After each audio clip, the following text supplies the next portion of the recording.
देखिए question 5 number बोल रहा है एक त्रिभुज के तीन कोण 2:3:5 के अनुपात में है, तो तीनों कोणों को ज्ञात करना है। क्वेश्चन नंबर 5, तीन कोण है। हम पहला कोण को क्या ले लिए?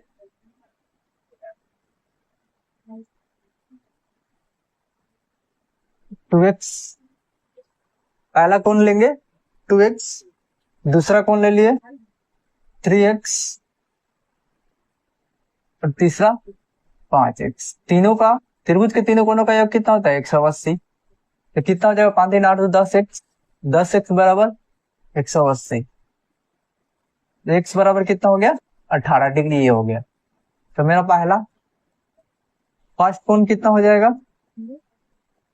2x है तो 2 गुना 18। सेकेंड कोण कितना हो जाएगा? 3x है 3 गुना 18। और थर्ड कोण मेरा कितना हो जाएगा?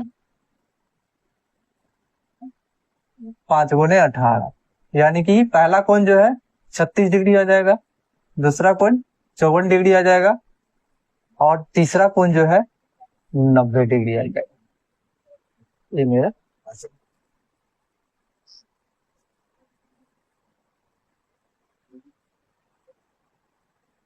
ये छठा नंबर क्वेश्चन बोल रहा है बिल्लू के पास 1 रुपये 2 रुपये एवं 5 रुपये के कुल 160 सिक्के हैं, जिसका कुल मूल्य 300 रुपये है। यदि 2 रुपये के सिक्कों की संख्या 5 रुपये के सिक्कों की संख्या के 3 गुनी हो तो उसके प्रत्येक प्रकार के कितने सिक्के हैं? तो देखिए बोला है 2 रुपये के सिक्कों की संख्या 5 रुपये के सिक्कों की संख्या के क्या है? 2 तो हम 5 रुपये सिक्के कितना ले लिए? 1 से ले लिए। ये 2 रुपये हो गया, आई 1 रुपये।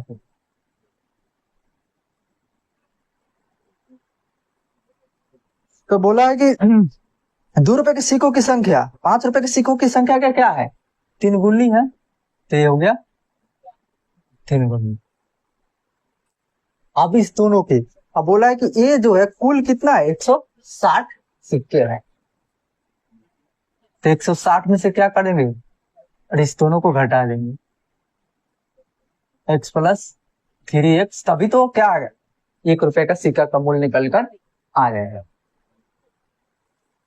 अब देखिए कुल मूल्य कितना है? 300 रुपये है। तो इस सभी को प्रश्न के अनुसार आप ऐड करेंगे। देखिए 5 रुपये है तो 5 में 1 से गुना कीजिए, 3 में क्या कीजिएगा? 2 से गुना कर दीजिए, 6। इससे जब गुना करेंगे तो इतना ही आएगा, यानी कि 160 माइनस 3 है 4x। पूरा का मूल्य जो है कितना है? 300 रुपये।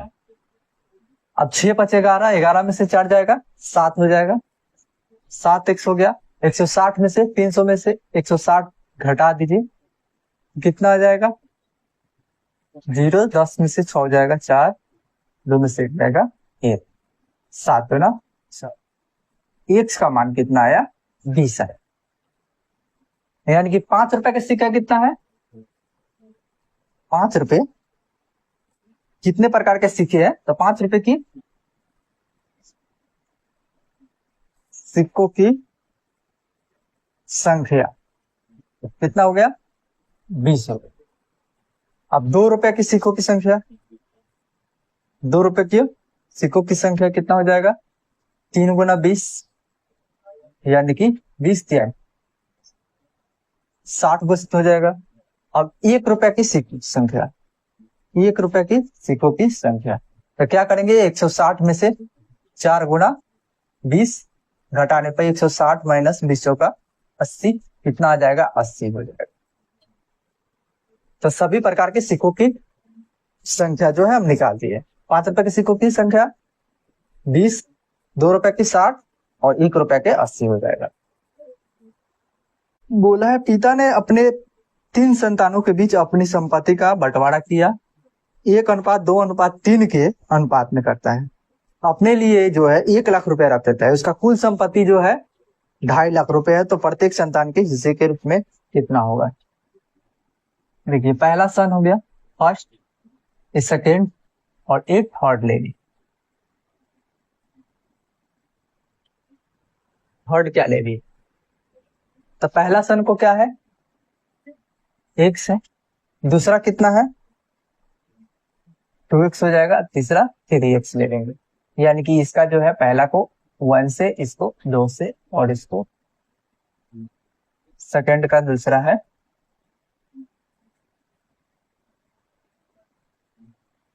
और ये 3x हो गया। अब बोला तीनों मिलाकर, तो x plus 2x plus 3x। अब कुल संपत्ति जो है कितना है, 2.5 लाख है, 2.5 लाख, और प्लस 1 लाख जो है उसमें से उसके पिता जो है रख ले रहा है, तो 1 लाख क्या करेंगे, इसमें से घटा देंगे। 3 2 5 1 6x, 2.5 लाख में से 1 लाख चला जाएगा तो कितना आएगा, 1.5 लाख आएगा। तो कहें 2.5 सैकड़ा 1000, ठीक है। अब 6 से इसको काट देंगे, 6 दूना 12, 6 पच्चीस 30, यानी कि मेरा जो है 25,000, 25,000 रुपया है। तो पहला बेटा को कितना मिलेगा, 25,000 रुपया। सेकेंड वाले को कितना मिलेगा, 2 गुने 25, यानी कि 50,000। और थर्ड वाले को कितना मिलेगा, 3 गुने 25,000, यानी कि 75,000 जो है